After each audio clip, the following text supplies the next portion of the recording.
Hey guys, I'm Dusty Harris. And I'm Cayla Platt, and we are from Amazing Race Season 33, and this is Pitstop Podcast.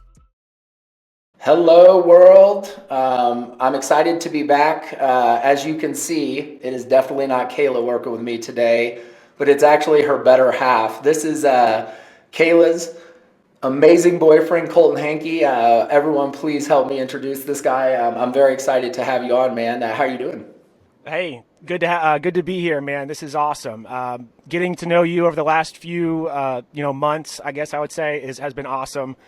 Watching you and Cayla do these podcasts has always been entertaining and fun to watch. But I'm doing good. I love it, man. Glad to be here. Well, I can speak on Cayla's behalf. And again, the reason why she is not doing this with me today, guys, I know she would love to be on here doing this with Kolton, which I think will be more fun not having her. It's no holds barred now. She is currently traveling, and I just felt like we needed to get some content out. We keep saying we're going to do it, but she will be back soon, and we will have some great content to follow up with, but I just couldn't resist myself, so we're going to get into it.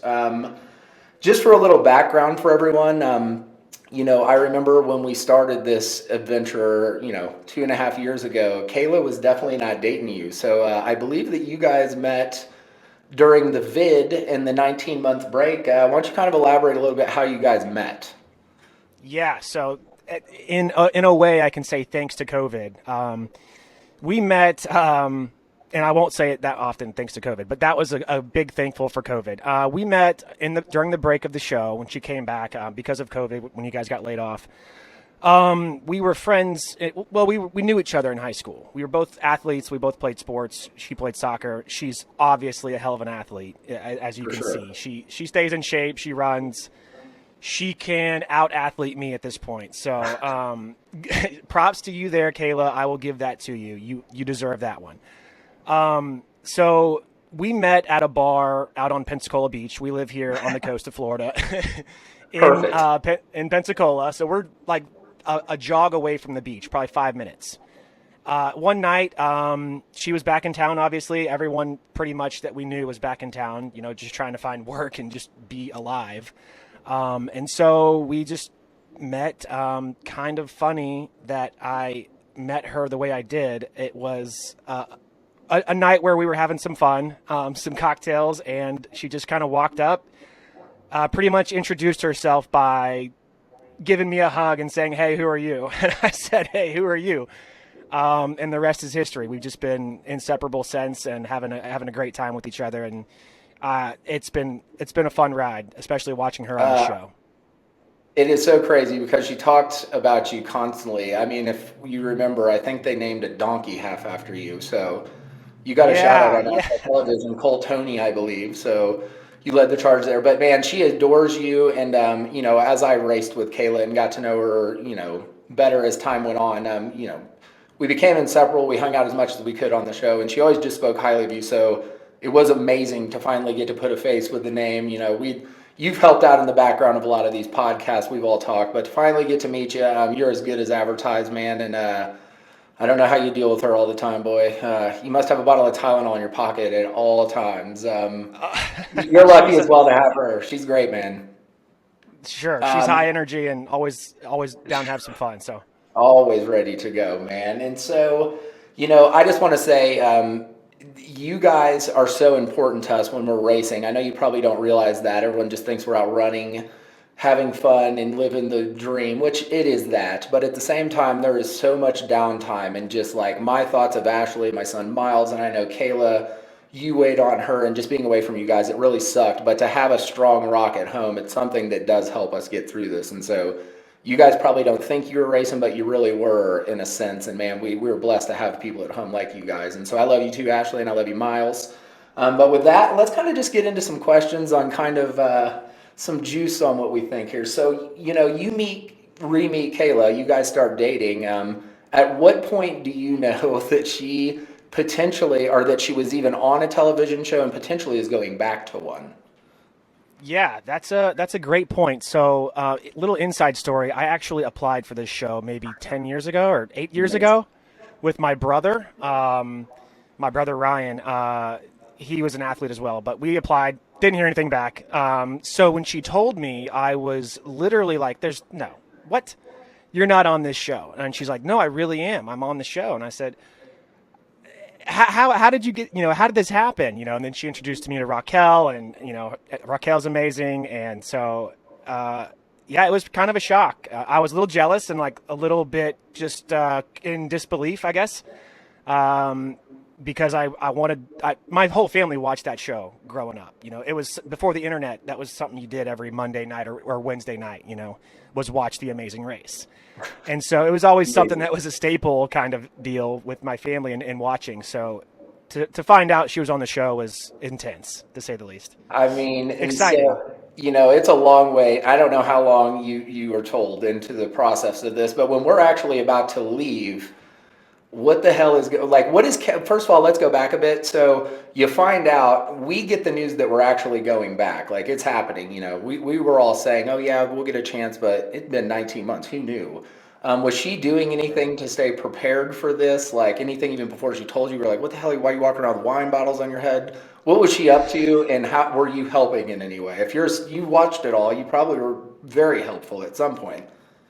Yeah, so that was another big thing, was we weren't sure if you guys were going to go back. She talked about it. Yeah, we might go back, but it's looking pretty grim as far as going back. And so, that was just a question. So she wasn't really sure how to stay, or I wasn't sure how to prepare her, because are you going back? When are you going back? How long do we have? As you can see, and as you've seen on the show, Cayla is in shape. She stays in shape pretty well on her own. I mean, she's running 3, 4, 5 times a week, and she can outrun me 365 days a year. I'll put it that way, which is not a strong feat, but it's for her. I mean, what I'm trying to say is she can run, and she stays in shape. So what I did to keep her in shape was probably just not bring her down. So just you keep going, keep doing your thing, keep working out, and just stay on your routine. Don't let my, beer, hey, let's have a beer. And, if you don't want the beer, just keep going. I love keep it, running. Man. It's a crazy ordeal. I can't imagine. Like Ashley was the same way. She's just like, I mean, what do you want me to do? We'd study like flags and things, but really it's like, how do you prepare? When you get into it, like all the work I think all of us did, it's like, are you even going to use it? It's madness. Yeah. So the day comes, bags are packed. It's time to start round 2 of the most insane season of Amazing Race ever. What do you tell Cayla when she walks out of the door? So that's a heavy question, I guess. We sat down and had breakfast with her mom and dad, me and her mom and dad, at a little local bagel shop. And then we drove her to the airport. I believe me and her mom did. And just said, be yourself and don't quit. I think I just said, don't quit. Just keep going. Just keep going. She's already pretty mentally and physically into it and ready. She's strong. I mean, she's everything that you need to be as far as in this race, as it proved and played out. But I just said, just don't quit. Be yourself, or just don't quit. Just keep going. Whatever happens, just keep going. That's really all I could say. She's ahead of me as far as, knowing what to do. She's already been there on the race. The only thing I could think of that might, weigh her down is if she came to, like, hate to bring this up, like your stones. If she had been in your spot in those stones, all I wanted her to keep thinking in her mind was, don't quit, keep going. Just keep going. And, yeah, absolutely. That's pretty much all I could tell her. And that's really all you can do when you're doing it too. And it is such a crazy, crazy ordeal. I remember I feel like Ashley just hugged me and said basically the same thing. She's like, she knew it was, you're gonna hit a rough patch. Something is gonna get you out of your element. She's like, just stay focused. Fortunately, Cayla and Raquel, they're a little better at staying calm. Maybe not than my partner Ryan, but me for damn sure. And so both of them, man, they just never let really things get to them. And that's what impressed me so much about Cayla and Raquel. Even if they made a mistake, you saw what I would blow a gasket and lose my mind. I think it's the end of the world, where those two would just stay so positive. And I'm lucky that I had Ryan to support me on the race. But my wife was the same way. You just got to keep it together, and they make these things to be finished. And so I always remember that. It can be finished, even if it's flipping over 5,000 rocks. It can be done. Man. No matter how long it takes. Barbaric. Sure. That episode. Sorry, that episode was one that I thought it would have gotten me for sure. Thankfully, Raquel and Cayla got out of there pretty quickly. But yeah, I would have been in the same boat as you. Just losing it, just thinking, is this ever going to end? And letting it boil is what would have been my downfall there. So that one was a test for you guys. I can't believe that challenge. That's a needle in a haystack. I just brutal. I have on a different nightmares level. about it every single day. If I see, I literally, our new home has rocks in the yard, and I have nervous breakdowns looking at them. So when we're out racing, I know all the family members, everyone is trying to follow along. Were you checking in to all of the Twitter accounts and everything? How are you trying to keep track of what we were doing? I kind of took a step back. Her being gone was something new to me, because since we had started dating, she hadn't been gone like that. Her dad, Dean, is pretty on top of keeping up with the latest, what's going on, and trying to find out as much information as possible. So I kind of relied on him a lot. Him and I had developed a relationship, or extended our relationship through, keeping up with Cayla while she was gone.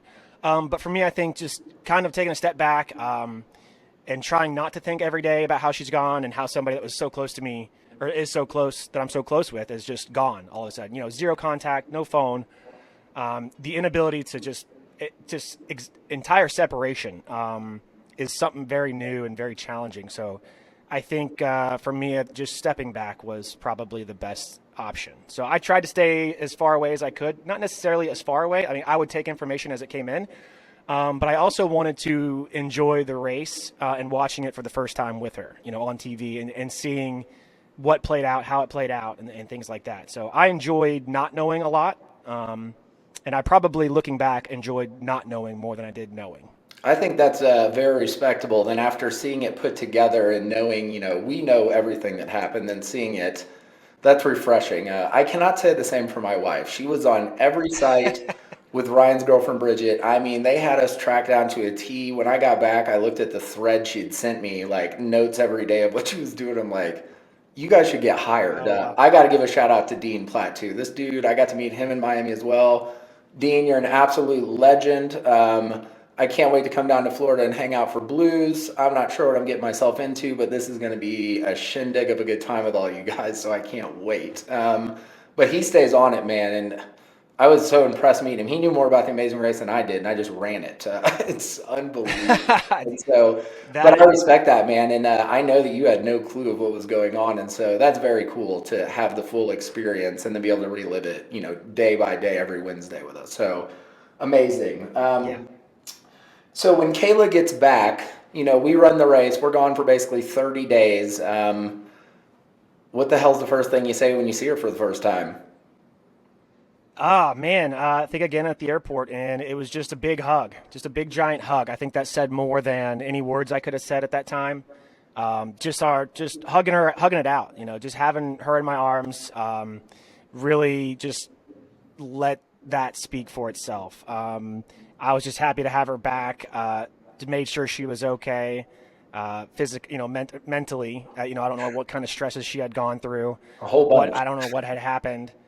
Right. Yeah. Looking back, I could see how stressful and how much emotion she actually put in. So that hug, I think, was more than anything we could have said to each other because of what she had went through. What coming in second place and getting to that final challenge before anybody else, and then just that emotional drainage when you see Kim and Penn run in.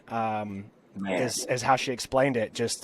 She just being so close. I kind of felt it in that hug before. Obviously we couldn't discuss anything, but it was felt, and I think that just took over. I know. Speaking with Cayla, and when we got back, we didn't even have a puncher's chance. We blew it before it even started, basically. But just to know we all worked that hard to get there. And my hat's off to Penn and Kim. They are unbelievable champions and well-deserved. They just didn't make mistakes. We made ours at the beginning. The girls made theirs at the end. I know how much this crushed her. And we talked every single day after we finished filming, and became so much more close. And I think it weighed on Cayla and I so much. But I'm glad that, it all cleans itself up, and it's just the traumatizing thing that you go through. You're so ready to be home, but I bet if you were to ask Cayla when it ended, she would have ran another leg, no question asked, just knowing the competitor she is. I was ready to see my family, but when it ended, I was begging for one more leg to just get one more chance at them. She's amazing, man. I can't speak highly enough about her, and it hurt her because she wanted to win so bad. And I mean, the money means everything to everyone. It's a lot of money. It can change a lot of things, but she wanted to be a champion so bad, and me too. And we'll get a chance, I think, down the road, both of us, in some form or another, to get a crack at this, I hope. And as for you and your I hope brother, so. Jesse Tannenbaum, I hope you watch this. Why don't you go ahead and give my boys an opportunity here? If you need them to resend a video, they'll get on it for you. I want to ask you just a couple of questions before we close out, man. So, how do you think you and Cayla would have done on season 33 of The Amazing Race if you were her partner running it? That's a great question. It's something we've talked about, and I've heard her say it. I could never run this race with you. And I don't think it's because we're not, compatible together. I think we just hit different ends of the spectrum. I would be, like that quick, soda pop with what do you call it? Those Mentos in it. Something shakes me up, I'm ready to explode. You're like me. And she, yes, in a sense, very much like you. We were both competitive growing up, and I just think mixing that dynamic with a relationship and then going into a full race competitive mode kind of hits the head of the nail a little differently when you're doing it with somebody that's doing it the same. You're both competitive in different ways, and I think it might have been more detrimental than actual success. I know, boy. Ashley in a way it too, and I'm like, you would have killed me within 10 minutes of being on the show. And when you're with someone in this kind of relationship too, it's a little bit different than your friend. You know how to push each other's buttons. It hits different, man. And again, Penn and Kim to do it, and they ran it like never getting mad at each other. It's crazy. And I think staying even keeled and tight with your partner is half the battle in this. So I know you said it earlier. I was going to ask you who you'd run it with if it wasn't on the cast. So your brother, you sent a video in, so I'm going to go ahead and assume you do it with him. Could you guys beat Cayla and Raquel? Oh man, that's a great question. Maybe 8 years ago we could have, or had a little bit more of a legitimate chance. But today, and yeah, hats off to Kim and Penn, by the way. They ran an amazing race, and to do that as a couple just shows how strong you guys are and how much you guys love each other and can do that. That's amazing. So that's another win for you guys in your book. But to do that with my brother, I think it was 10 years ago, 2012 maybe. Yeah, about 10 years ago. I thought we might have had a chance. We were both a lot younger. I was 22. He was 28, I think. I think we could have given it a run. He's like Ryan. His name's Ryan. So he's very much like your Ryan, that he keeps you calm. He can stay calm in situations. He's just got that mentality and that mindset and that demeanor about him. So I think that would have helped balance out the situation. I think we would have ran a race similar to you guys, and then had a paint knob hold us up. Man, something like that. I mean, watching you guys run was everybody each week was like, oh, it's Dusty and Ryan. Who's going to catch Dusty and Ryan? It was awesome watching you guys. And then when you saw that Stone episode, it was like, this can't be right. Come on, somebody's got to fix something here. This is not the race that we were watching. Like you've said before, the great equalizer. So they figure out ways to keep everybody even keeled, I guess. Oh, do they ever? You just never know what card's going to be dealt. If you had to run the race with a different cast member, not Cayla, who would you pick on season 33? So from season 33, lots of great people and lots of great people I met down in Miami. Everybody was awesome. If I had to pick I don't know. I think maybe Penn. Fair. I mean, he is a champion, so he could have carried me quite a good bit of the way. So I would rely on Penn. He seemed very sharp. He ran a clean race, and just always seemed on top of it. I think that his attitude and demeanor very, very much could keep me even keeled. No question. And then obviously either one of you, either Dusty, yourself, or Ryan. We just have a lot in common. We're all athletes. We like to play sports and be competitive, and I think that would help push us along. I think we would have a really good time. You and Ryan would probably do better than you and I because he could keep you calm. You and I would blow gaskets, and I'd probably run it. We would be entertainment, Definitely. and then it You'd get good views. and then it would blow up. Yeah, it would be fun as shit. Right. I'd love to run it with you. If it ever presents itself, I would 100% go. Well, man, Kolton, to wrap this up, man, I just want to ask you one last question, and then I'm going to get you out of here. What was your favorite moment for Cayla on season 33 of The Amazing Race, and what are you just the most proud of her for competing in such a savage thing and doing so well? Yeah, lots of moments to go through, but something that sticks out in my mind was when she counted those columns, and she nailed it on that first go. And I looked back. We were watching it in Miami, and I just looked at it with my eyes like, there's no, how did you do that? You know, everyone's going back and forth and running, and Penn struggling, running. I'm like, whoa. So that one really got me, and I was really proud of her, you know, for getting that on the first try. That one really shocked me, and just it added to how strong of a team they were. Yeah, it was absolutely incredible to see her do that. I mean, first try. She's a hell of a competitor, man. You're always going to have your hands full with Cayla, but in a good way. I've never met someone that's just down to do anything at any time, and she takes everything with a smile on her face. Even when shit hits the fan, the good thing about Cayla is she gets through it, and, you know, nothing is the end of the world to the girl. And I know this is just the beginning of something special for her. And I'm just so blessed that I got to meet you as well, man. Welcome to the Race family. I know everyone loved you, and I'm so glad you got to meet a lot of my friends in Miami and my family as well. And I'm looking forward to coming down and watching some airplanes go zoom, zoom, man. Absolutely, man. It was a blast meeting everybody. I can't wait to have you for Blue Angels. I just want to tell Cayla, I love you. I'm very proud of you. Congratulations on everything you did. Coming in second place to Chem and Penn is a feat in itself. So I just want to tell you I love you, and I was really proud watching you on that show. Oh, Cayla, look at that, man. You got a good one here. Well, guys, if we want you to keep sending questions into us, again, email us at pitstoppodcast33@gmail.com. You can also follow us on Instagram. It is pitstop_podcast_. And with that, we appreciate you tuning in, and have a fantastic day, guys. Kolton, again, thank you, brother. See you Thanks, guys. Dusty.